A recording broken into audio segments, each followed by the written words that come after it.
Hi Fad Campers, it's Grace here and I have some new stand updates I'd love to tell you about. If you're based in the UK, I will be doing some dates in July and August and I'd love to see some of you there. I'll be in Leeds doing a work in progress with Amy Annette on July 4th in the Hyde Park Book Club. I'll be in Brighton on July 6th with Alison Spittle in the Comedia Comedy Club, and I'm going to be doing my own work in progress show in Glasgow on July 12th at Good Egg Comedy. Also then I will be at the Edinburgh Fringe, of course, for the entirety of August, from July 30th to August 24th. I'll be at the Assembly George's Square at the Crate, 10 to 3 every day. Would love if you could tell anyone you know who's going to be at the Edinburgh Fringe to come see my show. I'd really appreciate it. Thanks, guys.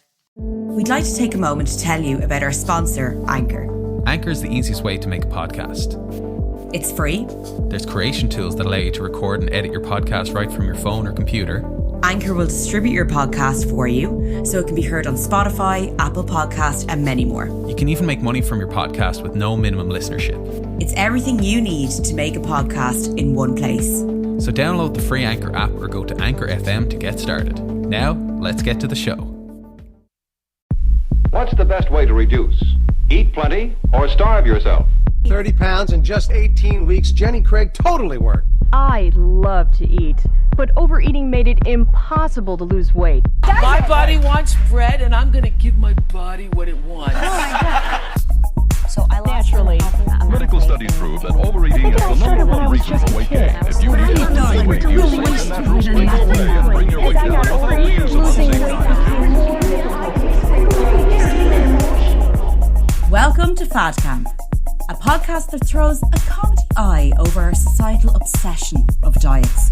Now, a little disclaimer, we are not health experts, but we are fad diet connoisseurs. I'm your host, comedian Grace Mulvey. And I'm your co-host, Conor Dowling. Welcome to Fad Camp.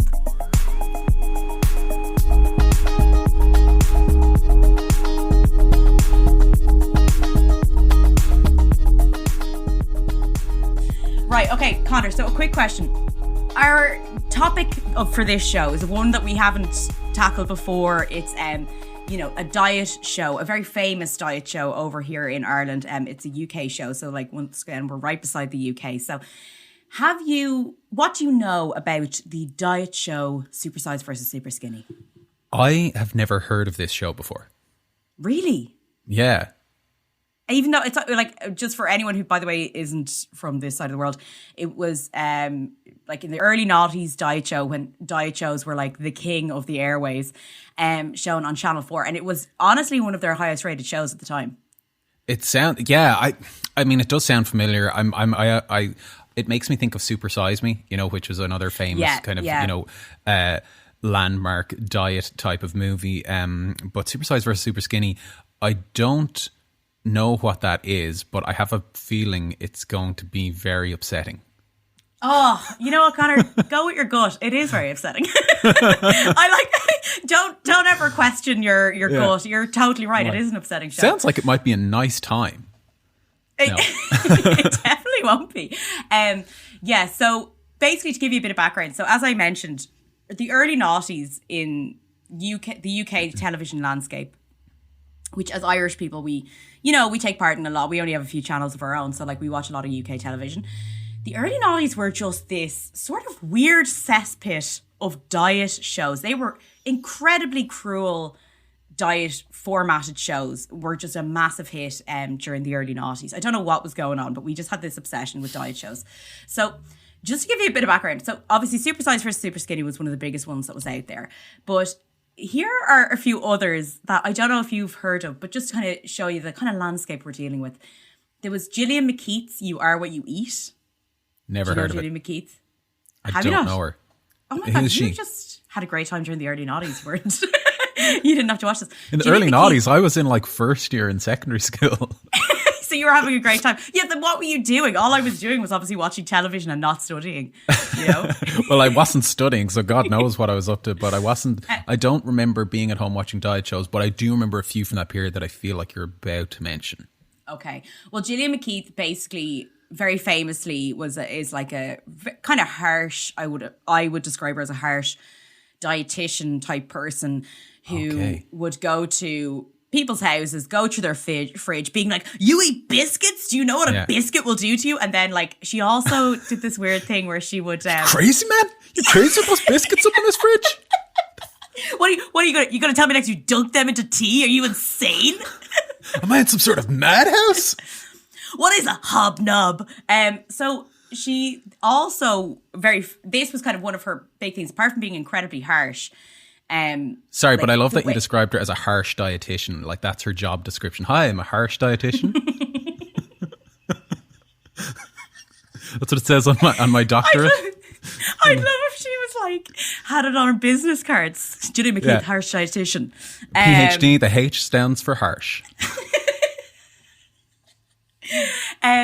She really was, though. Like, if you can kind of imagine, I just want to say as well, like, the early 90s were also the time of, like, The Weakest Link and stuff. Like, you know, that sort of thing. That was a harsh game show. Oh that was a harsh game show. But you know what I mean? Like, that sort of, and like, even like, it was kind of the height of the X Factor. Or masochistic TV. The real, like, Simon Cowell, like, people being so mean and blunt to those trying. Why was that's the kind of so harsh? Everyone was so harsh. Harsh times. The early noughties, the H in naughty standing for harsh. So basically that kind of vibe was coming from her. The way she would talk to these people about their diet and about the way they look was just really upsetting. And like, Jesus. And also what she would do, which was kind of like her trademark, is she'd look at their poos. So she'd analyze their poos. Like on camera? So she'd get like a little box. A poo box, yeah. That would have had their poos. A huge box. A massive box. Because they're big people. They've got bigger big poos. People, they got big poos. Just get Darren to put in a sound effect of like a truck backing up. It's like, bring in the poo box. Bring in the poo box. Beep, beep. Darren gave us a little thank you note to say that Gillian McKeith is a nutritionist, by the way, not a dietitian, which we have talked about the difference between nutritionists and dietitians. You're welcome for that thank you note, Darren. Thank you, Darren. Meaning that actually she doesn't have, would that mean she doesn't have a degree? Yeah, I don't know, did we talk about this on the show the other week, but just to reiterate, a nutritionist and a dietitian would have a degree, usually a 4-year kind of degree, maybe a master's, maybe even a PhD. A nutritionist is more like someone who has done a course in nutrition, which could have been a weekend course, could have been a few months to get a certificate. So there is a massive skills and experience difference. A dietitian, if I'm not mistaken, is considered to be closer to a doctor than a nutritionist, which is considered more of like a kind of quote unquote expert. You see that, okay, well then if she's a nutritionist as well, it gives you, that makes it even worse. It makes it even worse. She is not skilled and qualified to be looking at people's poo on camera. You have to go to college for that. I want a PhD on poos. I do not want a person who's done a certificate on poos. Of course. A poo harsh doctorate is what I want.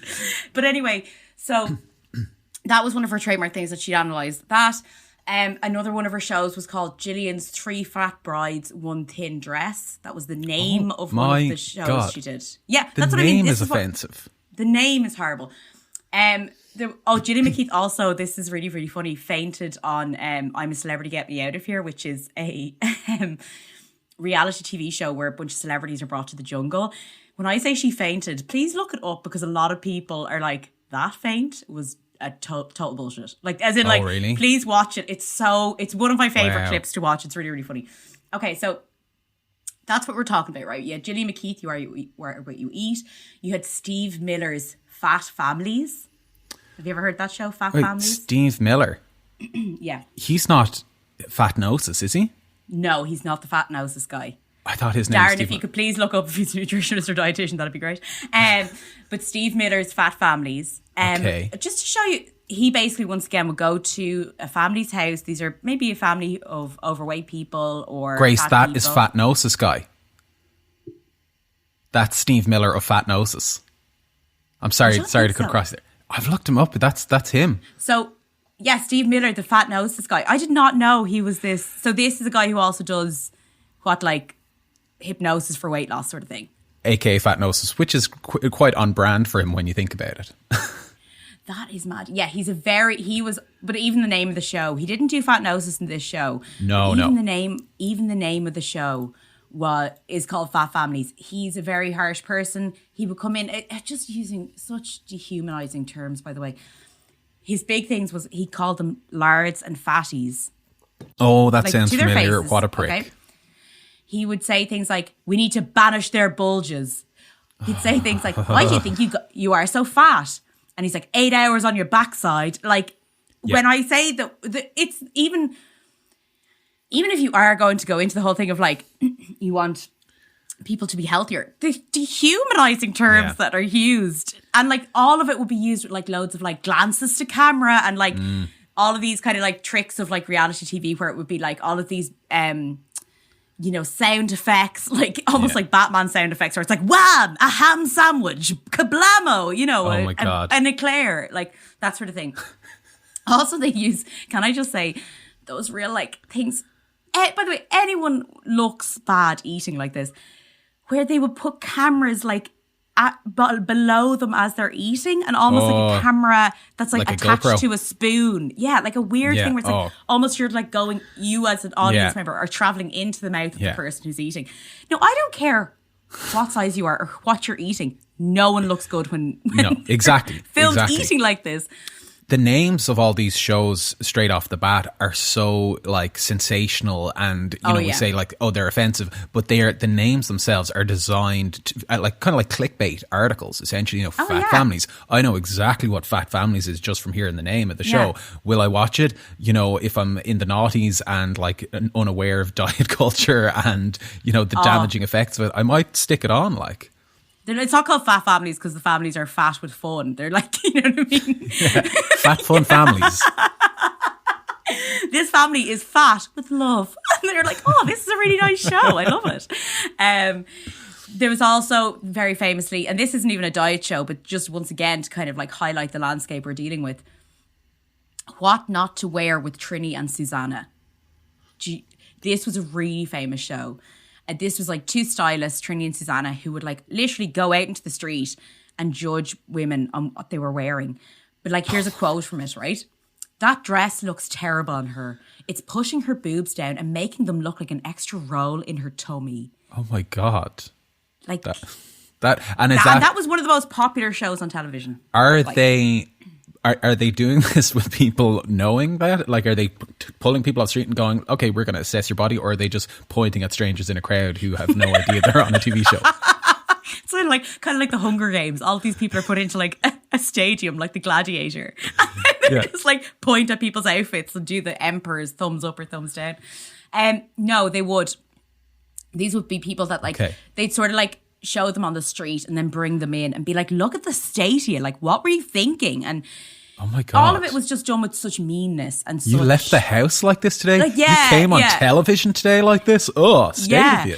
Oh, do you think having kids and a full-time job is a reason not to look glamorous 24/7? You stupid bitch. That sort of fun thing. But so these were the shows that you're dealing with. Also, there was another great one, but like... Your favourite. My faves, Secret Eaters. Oh, that sounds familiar. I remember Anna shots. Richardson, I remember shots of people in their car, like, eating and stuff like that. Yeah. So that was one where they would... Now, the contestants or the participants would know that they were on the show. But what they would do, they'd be like, they know they were on the show. They weren't like being stalked without their knowledge. Yeah. But basically, they'd be like, people who'd be like, I kind of don't know why I'm so big, or I don't know why I have weight, whatever it is. I don't know why I look like this. And they'd write out what they thought they ate, and then they'd hire private investigators to follow the people around. Right, okay. To like find what they were secretly eating. Now, anyway, so these are all the shows around that time. And I have to admit, before I even start talking about Supersize versus Super Skinny, I loved these shows. Sure. Early noughties Grace loved these shows. As much as I'm like, how could we have watched this? Teenager Grace was all over these shows. Early 20s Grace was all over these shows. And I think that like, now we look back at an eye that's like, oh my God, what were we thinking when watching these shows? But I remember like really judging the people on it and being this is what I mean about the dehumanizing thing. It's like being totally totally like, oh, look at those lardos on their backside for 8 hours. Like, I thought it was so funny that he talked to these people like that. And some of these people were like, it was like parents being talked about like that in front of their kids. Yeah. It was... Yeah. Oh, it's like you're setting a bad example for your kids. Like making them feel that. like you're a bad parent because you're a fat person. When I was like, I don't know, like they're not a person that's like walking around calling people names on television. I think they're doing a pretty good job as parents. Yeah. You know what I mean? But that's what I mean. Like, I'm not above the fact that these shows were incredibly popular and I was a person who completely watched it and enjoyed it at the time. Yeah. And come here, like I'm, like not 100% recognizing all of these shows, which is almost kind of scary because I know I have watched, consumed and even enjoyed many of these type of shows in my life, and you just haven't named a lot of them, which just goes to show there are so many more. Really? And well, absolutely. And, maybe some of them might not have that kind of like, quote unquote, tough love kind of aspect, like some of the ones you've mentioned. But they still are, a lot of them are kind of coming from the same place. And the thing about like these kind of formatted TV shows is the format is designed to hook you as a viewer. So like even if you look at it in like storytelling skills, they tell you when you're writing like a script or something, like your character has to have a goal. All of these characters on these shows, these real people have the goal of losing weight. And in the course of an hour, we will get to see them achieve that goal, struggle against that goal, and we will see an outcome. And what's the easiest way to show an outcome is to show a before and after picture. Before being heavy, after being thin. So no matter how much we care about this type of programming or this type of show, as people, we can immediately recognize, oh, they were heavy, unhealthy, and their clothes didn't fit before. Now they, are thin, healthy, fitter, and they've got a new outfit, a new hairstyle, and everybody loves them. So it's just a very quick, like, feeding that part of our brain that consumes stories. And it's so funny about like it's a half an hour show. Like a lot of these are like half an hour show, maybe an hour, whatever. But it's sort of like this weird instant gratification we get by seeing someone transform or change in a really quick way, and it's all visual. So we don't have to be like, you know what I mean? We can go like, oh, they did that in the half an hour show, and then I get to have instant gratification and leave, and I don't think about them again. Also, can I say, before and after photos, the before photo, I want to complain about the lighting used in those before photos.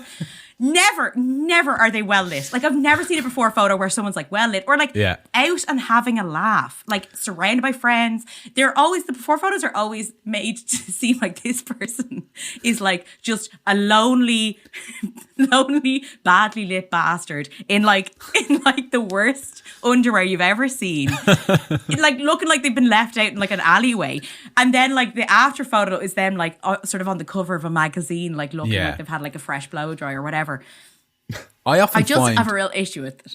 I've totally seen that, but I find I've also seen the opposite, where the before photo is them like smiling at like a family member's wedding, and they're like a bit heavier, and they're like the happiest they've ever been.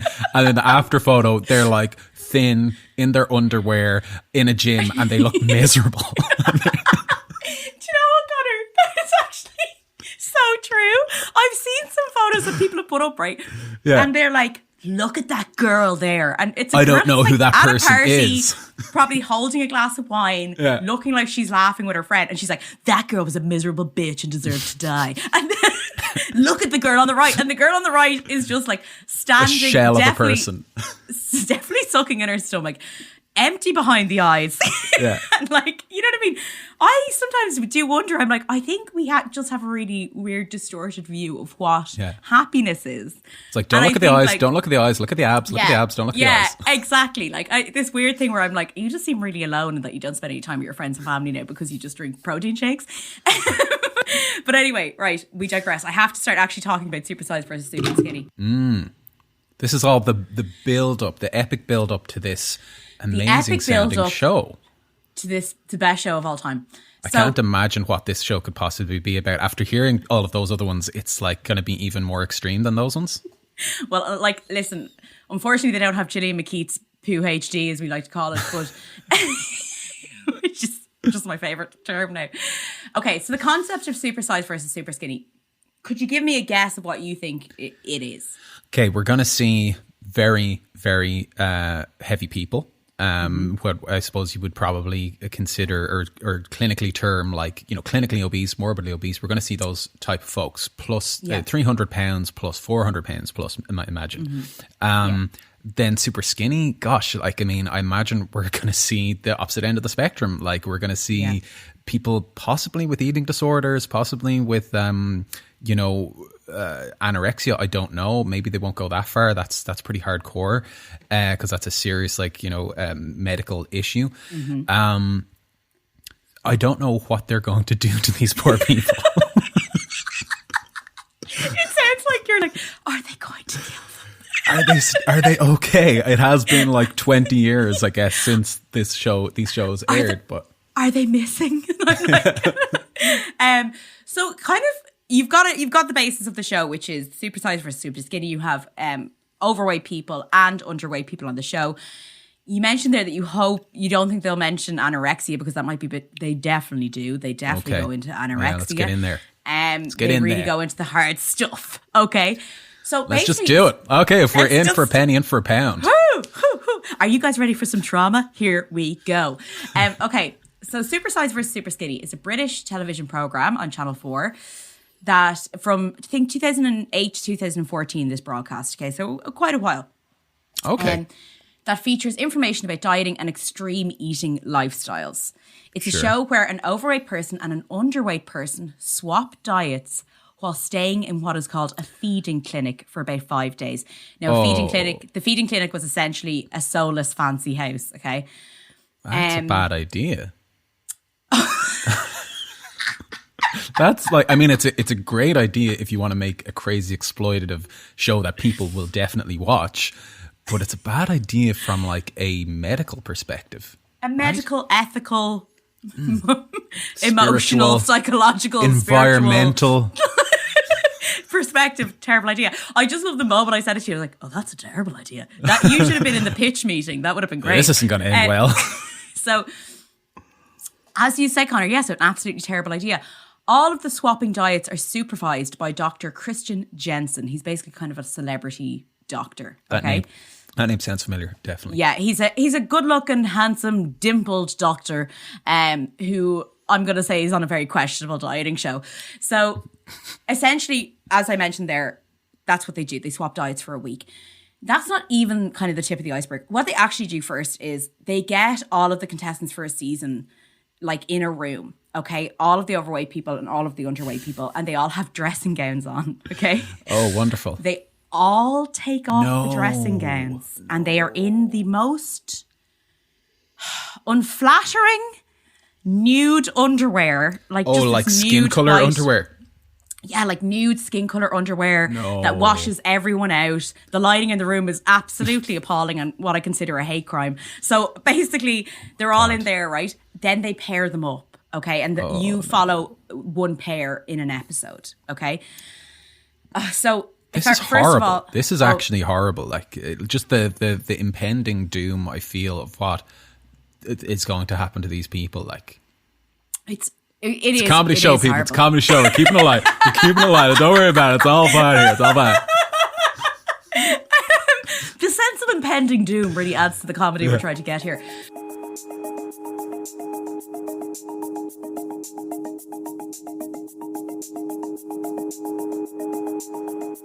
Okay, so first of all, during the earlier seasons of the show, right, once they've paired the people up, Dr. Jensen comes in and he talks to them straight away. Like, just even the stuff of like, obviously these people have a really distorted view of themselves, body images, looking at each other. So the underweight people looking at the overweight people is really upsetting to watch because obviously the underweight people, some of them have body dysmorphia or are really afraid of becoming overweight to the point where they're under eating. So looking, and then the poor overweight person, do you know what I mean? Like this whole thing where everyone just feels like they're judging each other and judging themselves straight away because they're all like in their underwear. Then in the earlier seasons, what they used to do was get food tubes, okay, that come out of the roof, right? And would show them what they've eaten in a week. So the food would drop down like a pig's trough. No, this is dystopian. This is fucking George Orwell, Black Mirror, Margaret Atwood stuff. So what they would do is like, for a week as well. And by the way, anyone's week's food looks insane in like a tube trough. Especially in the Western world. Especially in the Western world.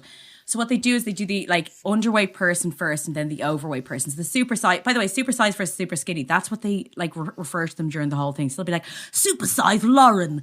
Food for the week was she's chock-a-block with chockies coming down the tube. And you know, and you're just like, oh my God, this is a human being. Let's just go back a little bit. Let's just spend a little time in this space for a moment. First of all, I think amazing narration work. I think you could totally get work on one of these shows. What, chockies? Chockies coming down the tube? Fuck. But Grace, so we know, okay, so just to clarify for me, so we know that it's supersized people, super skinny people, they're put together.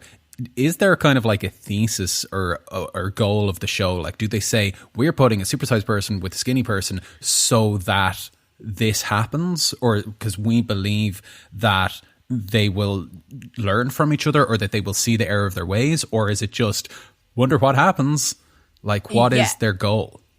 They really slap an owl. This is a medical experiment. Like, that's when they say, when they even say the food clinic, like they're referring to a house where they film them eating. They refer to that as a food clinic. What essentially they're saying is like, by showing each other their extreme diet or eating habits, it will shock them into stopping those eating habits. Yeah. Okay. Right? Okay. Yeah. Which obviously, just a disclaimer here, a lot of the time anyone's kind of eating habits, a lot of people would experts would say sometimes it's in the mind rather than actually what you're eating constantly every day. Do you know what I mean? These are things that people have to deal with, or traumatic things or whatever. And there's also a lot of other issues when it comes to a person's weight, socioeconomic issues, background, you know what I mean? A person's ability to be able to get access to, healthy food or whatever it is. But not going into that too much, that's what they kind of show, is to be like, we're going to shock these people into like kind of viewing what they're doing and like reassessing their ways. Okay. Well, that checks out. That definitely checks out. One of the things, so they do the food tube. I'm going to play a little clip for you. Okay. I'm going to play a little clip to show you the food tube and sort of the reaction of the food tube, like showing you the reaction that they show to each other's food tube. So like the underweight person looking at the amount of food coming down the tube for the overweight person and vice versa, okay? And sort of the phrasing they use for their eating habits. I just want to see what you think about it, okay? Details of a typical week's meals. And Christian is about to show them exactly what that looks like. Lucy, we're going to start with your breakfast. Let's have a look. Okay. So I don't like the look of this tube. The tubes kind of look like, just for anyone listening, you know, Doctor Who, where it's like those sort of, what are they called, like exterminate? The robot like kind of thing. Yeah. Okay. So that to me looks like something you would see in a factory farm, like in agriculture for feeding like animals. Pigs. A pig's trough is kind of what I describe it as. Food this doctor is embarrassing bodies guy. Yeah. Embarrassing bodies, which is another problematic show as well, but you know. He loves them problematic shows. What do you have the porridge with? Water. You have it with water? Yeah. Why not milk? It was a way of cutting back on calories. Let's have a look at lunch. So pitters filled with what, usually? A bit of lettuce, cucumber. So it's very samey, your diet. Do you have the same breakfast every single day? Yeah. Absolutely rigorously? No variety? No. Let's move on to dinner. What's that? Noodles, but spaghetti bolognese. What happens if you go out for dinner or go to a friend's house for dinner? I'll always try and make up an excuse not to go. So your diet actually restricts your social life quite considerably? Completely. But what do you snack on? Nothing. I'll fill up on water. It's water you use to curb your appetite. So that was the first clip there where we see Lucy's diet. This is the super skinny woman. What's your reaction to that, Conor? I was losing the will to live watching that. Like, it's that thing. It's kind of like when you are working with the dietitian and you have to keep a food diary, and and they go, look, just keep a diary of everything you've eaten before you've gone on the diet, and then you show them, and then they go through it with you and go, no, see the way you had this for lunch, see the way you had this for breakfast, see the way you ate these snacks. And it's a very embarrassing experience for a lot of people, but this is like a pure kind of like fucked up visual representation of it, where they're actually firing your day's worth of food down a fucking tube in front of you and going, oh, this is your porridge, this is your wrap, this is your dinner, and then basically shaming you in front of people while you're standing in your underwear about it. It's disgusting. It's disgusting. And can I just say one thing I also think is, if you're going to make if you're from my perspective pretending that you want to help these people, right, having them in their underwear, I think the doctor should have to be in his underwear too. Because it's a weird power thing where these people already feel very vulnerable. And I'm like, do you know what, pal? If you're going to start like going through what they eat in a essentially humanized pig's food trough while they're in their underwear, you should be in your underwear too. And I think you should be in like Speedos, tidy whities. Like, I want something that's embarrassing for you so that they feel more comportable. And to be fair, as you said, he is pretty hot. So like, let's just see him in his underwear anyway. Yeah. No fake tan. He's not allowed any enhancements. Give the people what they want. Okay. Now, Conor, this is a tough one to watch as well. I'm going to show you, because this episode is Leighton and Lucy's episode. So Lucy, and I hate to describe her as the super skinny one, but that's what they do on the show. I'm going to share a clip now of Leighton's food for the week when they start playing I can his, see. So I can see straight away, we're looking at a wide shot of the two tubes. The super skinny person's food is filling up like, 1/8 of the tube. Yeah. And the large man is standing there in his underwear waiting for his tube to be filled. This is going to be horrible, I can tell already. And he already looks uncomfortable. One other thing I want to say about Lucy's thing, it was really heartbreaking when she said she used water in her porridge to cut down on calories, and the fact that she was like, I just don't go see my friends if they're eating. Like, even that alone, I'm like, this woman needs to go to some she needs to go to a specialist, not on television. Anyway, let's play Leighton's. Also, it's okay to use water in your porridge if that's how you like it, Yeah, exactly. Fuck milk. Just gonna get that in there. Conor, Hashtag fuck milk. I feel like I'd love if in every episode of Fad Camp you somehow manage to get in fuck milk. That should be your aim for the rest of the season. That Hashtag you're just fuck dairy. fuck milk. Did we mention Conor's a vegan? Okay, let's play Leighton's. Unfortunately, I'm going to call him the Supersize. Apologies, but the Supersize contestants. Sugary cereal. Leighton, what happens next? Lunch? Talk me through lunch. Chips, sausage roll, beans. Wow, is that one meal? It's a pie, it's a burger, it's more chips. This is all sort of quite quick convenience food. They're looking absolutely terrified. Let's have a look at dinner. Looks exactly the same as lunch. Do you ever cook for yourself, Leighton? Very, very rare. Two more burgery things. Coleslaw full of mayonnaise, high-fat burgers full of fat, full of salt. Look at the difference already. Let's have a look at what you snack. All right, you get through 1.3 kilograms of chocolate and biscuits and sweets every week. And crisps. Are you shocked? Very. You're heading for disaster. So that, I'll end the clip there. We don't need to hear any more of the humiliation that poor man is after going through. One thing, before I even ask you about your reaction, one thing I noticed by rewatching that here is how judgmental the doctor sounds. Like, when he's like, oh, look at the difference already. And I'm like, you mean look at the difference between the person who's severely under-eating over there? Yeah. Why would you even need to point that out? And then him being like, is that just one dinner? Like, again, do you ever cook for yourself? And I'm like, maybe this person doesn't have time to cook for themselves. Maybe convenience food is what they can afford. Have you ever thought to ask those questions, you weirdo? And even his from the get-go, his language, his phrasing, like, he puts in the breakfast and then he goes, let's see what happens next. As in, like, not like, what do you eat next? It's like, what horrible thing is about to befall us next? And literally befall us because it's falling through a giant Willy Wonka style tube. Sorry, it's just that you're so right about the let's see what happens next is such a weird way of phrasing it. Let's see what happens next is almost like someone's been murdered, and like, Yeah. and let's see what happens next with the body. Walk and me it's through like, the crime what? scene that was your food for the day. CSI, where's your self-respect? And it's like, yes, try and find your self-respect. Yeah.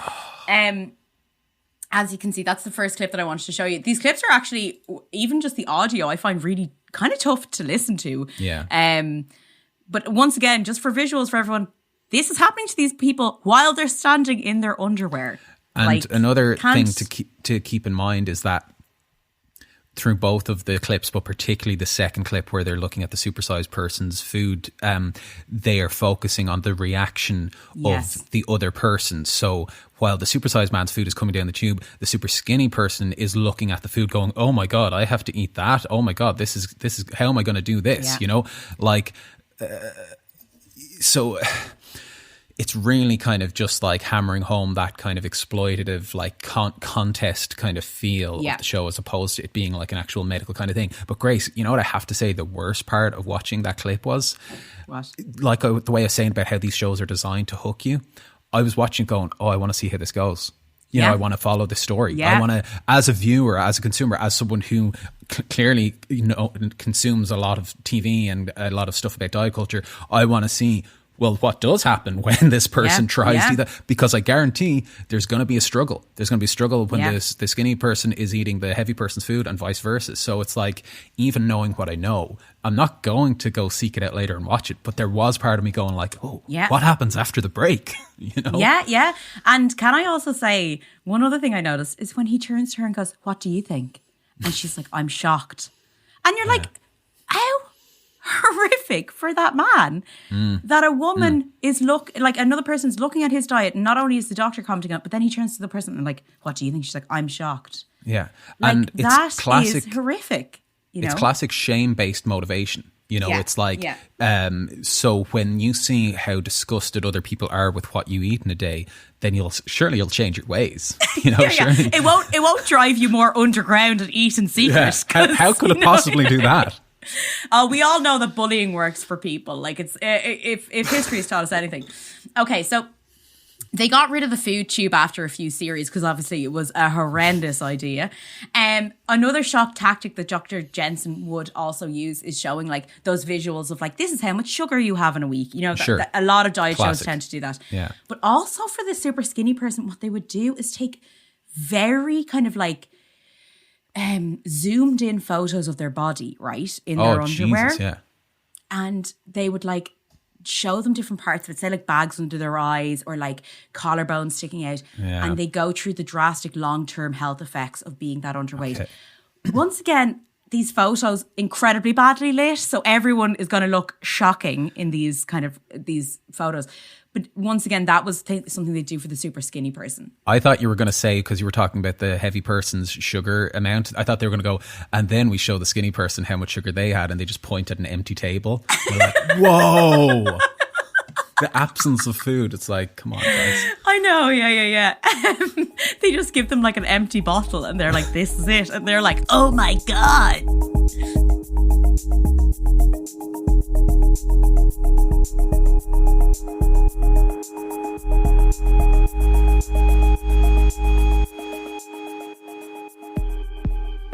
Critics are calling this the most exciting game show of 2021, Trough Wars. This episode of Trough Wars is sponsored by Jay-Z's music streaming service, Tidal. So what is Trough Wars?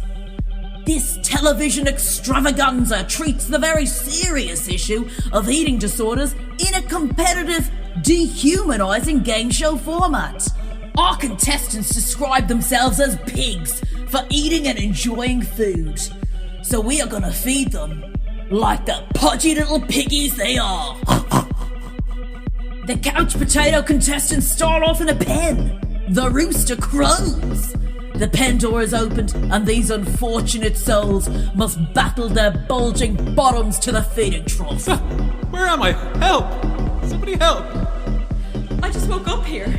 It's completely dark. Oh, this little piggy should have stayed at home. Whoever makes it to the feeding trough first gets to eat their way to a 14-day free trial of Jay-Z's music streaming service, Tidal.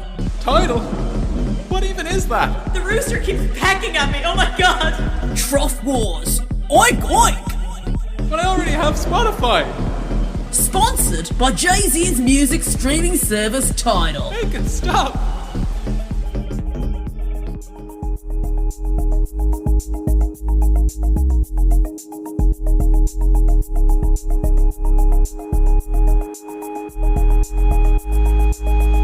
Another thing they do before we even get into like the whole thing of following them for like 5 days in the food clinic, other parts of the series where they would like, in order to kind of like fill up content, Dr. Jensen would also go to the States and visit people who were like super morbidly obese, like people who were bedbound and things like that.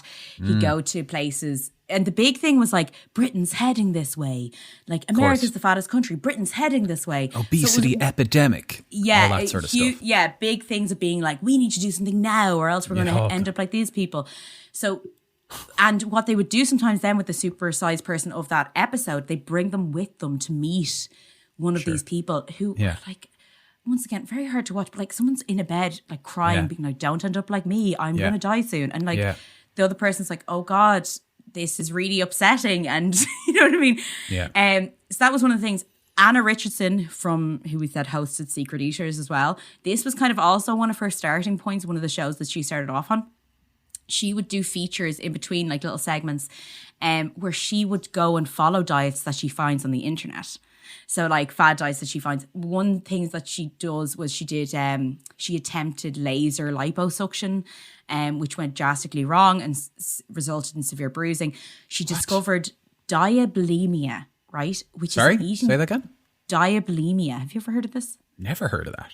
I had to look it up as well. I didn't know what it was. It's an eating disorder in which people with type 1 diabetes deliberately give themselves less insulin than they need or stop taking it altogether for the purpose of weight loss. Oh, type 1 diabetes? Type 1. So that's the people who inject insulin. My mother has type 1 diabetes. Which so when is I heard this, I was irreversible. like, that, yeah, irreversible. But in order for them to lose weight, they take less insulin. That's shocking. Once again, please, as a disclaimer, if you have type 1 diabetes, never do this. Like, that is not good. Unless you do it under the supervision of a reality TV show. Oh, absolutely. Like, unless Dr. Jensen's there. Please don't do it. Please don't. Please don't do it. She also spoke to a French actress, Isabelle Caro, who was a fixture in an anorexia campaign, who unfortunately, by the way, has since died. She was a very public figure. In the second series, and this is one that I remember very clearly, Anna recruited a group of flab fighters. Love a bit of alliteration, don't you? It's like Yeats. It's like poetry, isn't it? It's poetry. It is. Flab fighters. Yeah, once again, absolutely, because we don't want to, humanize anyone. So obviously a group of women who want to lose weight. A lot of them would have been like groups of friends and stuff. Oh, and so the flab fighters were fighting their own flab? That's a good, seashells. The flab fighters were fighting their own flab for fame. Flabby females fighting flab fighters within their own flab. I was like, Anna was unbelievable at hitting that every time. Yeah. So these were a group of flabby women. Flab fighting females. Flab fighting females. Who, they sound actually like that'd be an amazing fighting group if Flab was like an actual like monster instead of, your home body. Or like a punk rock band. Oh, flab flighters? Flab flinging, flanging flobbers. Female flab fighters? That'd be an amazing band name. Okay, so these were like a group of women who tracked their weight loss every week, but they do a different diet every week, right? A lot of I remember this so clearly. So what Anna would do would be like, let's go boxing for an hour. And then she'd show them food that was the same amount of calories. And then they boxed the food? They had just boxed up.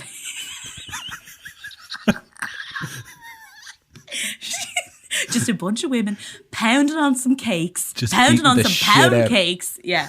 Beating the shit out of that pizza. You've never seen a fight until you've seen a woman kick the shit out of a donut. But what she would do is she'd be like, you burned 300 calories in an hour of boxing. Then she'd show them their favorite food and go, this is 300 calories. Do you want to eat that now? Right? And I remember one time, every week, all the women were like, no, I don't want to eat that now because I want to lose weight. One week, a woman was like, yeah, I actually do. One woman was like, yeah. So she ate the donut. And Anna, I swear to God, was like, what? You seriously want to eat that? And she's like, yeah, I just really like donuts. Like, so I want to eat that donut. And I couldn't, like, I remember watching it, judging that woman so much. Being like, how could you do that? And now looking back, I'm like, I actually am like, you're my favorite person ever. To be on TV and go, I just did an hour of exercise. And you know what? I really enjoy a donut. I'll have that donut, thank you. And then having a TV presenter being like, okay, your life. Anna, shut up. Anna, you know what I mean? come on. Yeah. So these were all little sections. More serious sections that they covered was they had an anorexic journalist, Emma Wolf. I think she's recovering from anorexia, who would go and talk to other anorexic people and groups about them trying to, recover and things like that. During the first, So these like, well, that heartfelt sounding segment is sandwiched, for lack of a better term, between these like food shoot eating competitions on the show. Conor, that was beautiful alliteration. You got so many food like kind of puns in there. I'd like to thank the flab fighting females of flight.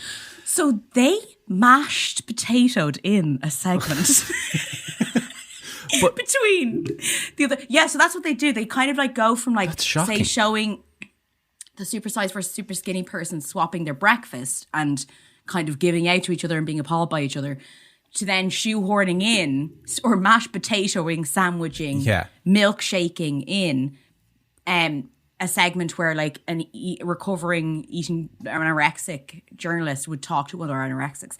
So that's what I mean about, it was a real headfuck where it's like these people were like, oh, this is a medical show. Like to put like a kind of almost medical stamp on something that is really, you're talking about such extremes in eating and how we're looking at all these people, not really as people, but almost as like experiments or something. Yeah. So anyway, the last thing I want to mention, another little one they did, which during the first season in 2008, one feature included Gillian McKeith, our PhD. Our pal. Our PhD nutritionist, tried to find a way to ban big bums in the UK. Ban big bums in Britain? Yeah, yeah. I can't believe they didn't use Britain instead of the UK. That's such a missed opportunity. Well, they want to get bums Britain. They want to get the surrounding, UK properties as well. So like, can big cans in the Commonwealth. I can't get any. I can't get it any better. Ban big bums in Britain is actually unbelievable. I can't believe they missed out on that. But basically, she tested out different exercises to tone buttocks of different groups of women and made a leaderboard for the most effective. So that was so once again, like that's what I mean about if you're going to tackle such a big and then put in something like this, which so like what's wrong with a big bum? Which by the way, now it's so funny because with the Kardashians, everyone's like, everyone wants the big bum. Implants, everyone wants the big bum. And also there has been so much debate in the fitness community over body part specific exercises, like just doing the one exercise on one area of the body doesn't necessarily reduce the fat in that area and build the muscle in that area. These kind of things. Now I'm not totally up on the science of it, and it is a debate. Some people say, oh no, you absolutely can do that, but a lot of people say no, you can't just do 1,000 squats and have a better only have a better bum. Like it will affect your entire body if you do that. A better British bum. Yeah. I think you're right, because even like I've heard about abs exercises, so many people talking about how it's bullshit. Like, as in, like, there's whatever about strengthening the core, but trying to get those abs in, a lot of the time they're like, those aren't going to do anything really for your abs. So, these are obviously ongoing things, but it's very interesting, even that debate's still going, but that this woman who's a nutritionist, can we say, not even a dietitian, a nutritionist was going around doing this. And as well, like, once again, all of these things, I'm always like, I just think people should, at the top of shows, be like, these are my credentials. These are my credentials. I shouldn't, you know what I mean? Like if someone's going to be an expert, I think they should have to have their credentials. Like, I don't know, sort of like, sellotaped to the front of their clothing at all times so we know exactly what your credentials are, or like tattooed on their face. Yes, I like that. Okay, so as we've talked about there, in the show itself, you start off with the two people meeting. In the first few series, they had the food troughs thing, but they also would do like interviews with Dr. Christian, kind of talking about, you know, maybe where their food habits come from or insecurities come from, things like that. We don't go too deep into it. There was a segment I remember where in the food clinic, the two people would, the Supersize and Superskinny would show each other photos of when they were growing up. And a lot of the time it was like, you know, things like someone was like, yes, this is when my dad died and I had to take on a lot more responsibility. And so I started turning to food because it made me feel better, you know, and you're being like, oh, that terrible person. I can't believe they did that. Or the super skinny person, you know, a lot of the time they'd be like, yeah, I don't know kind of when I started to be afraid of gaining weight, but I just did. You know what I mean? Like it's very difficult to watch these two people try and help each other when actually it's like the blind leading the blind. They're like, well you know, said. Why a person who overeats would turn to a person who undereats and go, I think we could help each other here. No, like it's kind of taking on that responsibility is wrong. Like ironically, they both have the same problem. Yeah. So it's not a case of, oh, I'll give you some of my fat and you give me some of your skinny. You know what I mean? That's just not a science. And I feel stupid saying that, but sure enough, there was a TV show that ran for 7 years that ran on that very premise. Yeah. It's funny that I feel like I should have to say this. One, fuck milk, but two. You can't swap fat for skinny. Yeah. It's not a thing. It's not a thing. Medically, and I don't have I don't have a medical certificate like Gillian McKeith. Okay, I'm going to show you now one of the breakfast scenes, okay? I feel like this is going to be the most traumatic breakfast. I actually, do you know what? There was, because all of these clips, by the way, are on YouTube. There was so many episodes up that I actually found it very difficult to start kind of like picking scenes, because in a way I was like, all of them are so messed up that I kind of started picking them at random. I went for a breakfast one, went for a lunch one, because I didn't want to be like trying to find the most outrageous ones, because they're all outrageous. Like watching it is just insane. So I'm going to set this one up for you now. And this is Colin and Tracy. Colin is the super skinny, Tracy is the super size. This is the first time Colin is going to be eating Tracy's food because it's for breakfast. Colin has given Tracy a bar of chocolate for breakfast. That's what he would eat for breakfast, okay? And Tracy is giving him what she eats. Now, Colin, I'm just going to set this up, is sitting in front of 2 plates of pastries. There's about 4, and I mean giant croissants and 2 pain au chocolats, okay? And a big glass of orange juice. Now, I'm not doing this to set it up. That's genuinely how much food is in front of him. Yes. Obviously, so for a man, so Colin is the skinny person. He's the skinny person. Okay, who's sorry. Eating Tracy's breakfast. Yeah, I immediately, because of the last clip we watched, it was the man was heavy and the woman was the thin person. But this one, it's the reverse. Okay. And Tracy is sitting in front of a bar of chocolate. So this is the funny thing, is that like, even with the super skinny person, it's not like they're just eating salads all day. Like this guy just has a bar of chocolate for breakfast. You know. Okay, so I'm just going to set up the clip for you now. It's the first day in the feeding clinic, and while Colin has to tuck into a king-size continental breakfast, he's keeping Tracy sweet with some chocolate. It might be a lot for him to swallow, but Colin has to learn that to increase his energy levels, he needs to eat a proper breakfast. And whilst this portion may be excessive, croissants have the starchy carbs Colin's body's craving. So that's the first clip. I What? just want to... What on earth? Like, if you were presenting as being overweight and said, "Oh, I eat," okay, on his plate there was like 10 croissants. There was like 5 croissants. There's actually 4. No, there's actually 4 croissants. They're just that big. But then there was there was 2 chocolate croissants beside that.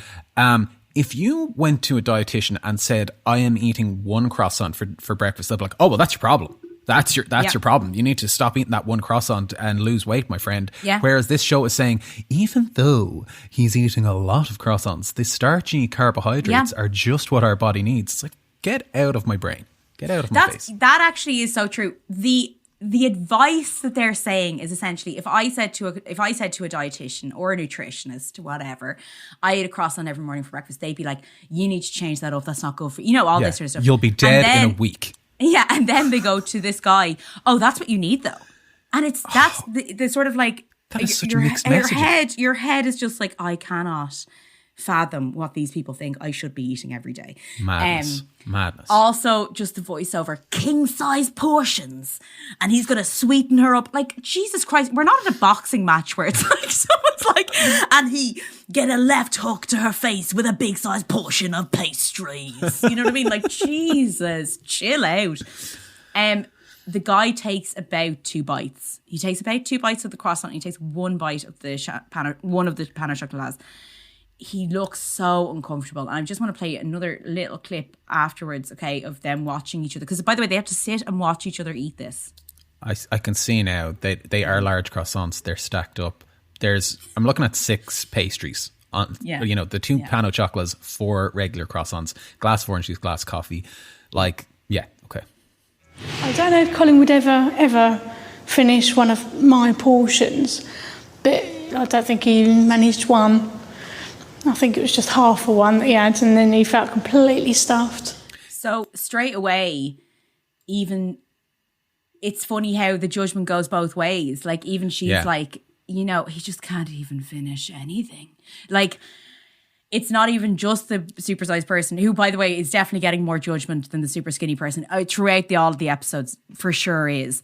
But even the fact that the super skinny people can't even finish, like, that guy looked so uncomfortable when he was eating that. Like, it didn't seem to him to be an enjoyable meal, which is what hopefully food should be to underweight and overweight people. Anyone should be an enjoyable experience. You know exactly. what I mean? And like, you know, they're just not taking into account the pure like biology of the situation, the physical, you know, makeup of your body. If you have not been eating, you know, sufficient food, there's this whole thing of your stomach getting smaller, your appetite decreasing, so that like it's not as simple as just like one day flipping a switch and going, okay, now eat like 10 times your recommended daily amount of food for breakfast in one sitting, because it's just physically not going to be possible. So I don't know what they're trying to get across here, like. And also, even whether it's anorexia or undereating, a lot of people who are underweight or restrict their calories, that feeling of fullness is very uncomfortable for them. Oh, totally. Shoving huge quantities of food in front of them I don't think it's actually probably going to make them eat less, because they're going to be like, I don't want to have that feeling.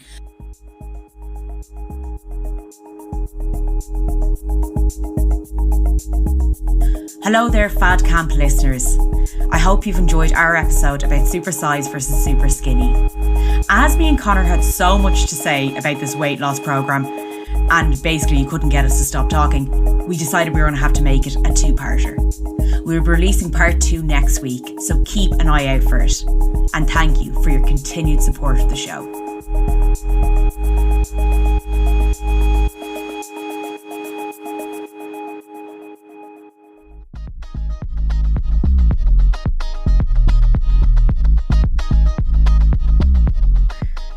Thanks for listening to this episode of Fad Camp.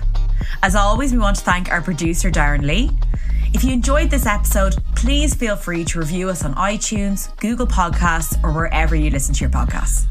Great ratings and reviews really help more people find the show, and it would mean a lot to us. Make sure to share the episodes with friends and family or on your social media. Every listen helps. And we absolutely love hearing from our listeners, so please get in touch with any of your diet stories on fadcamppodcast@gmail.com.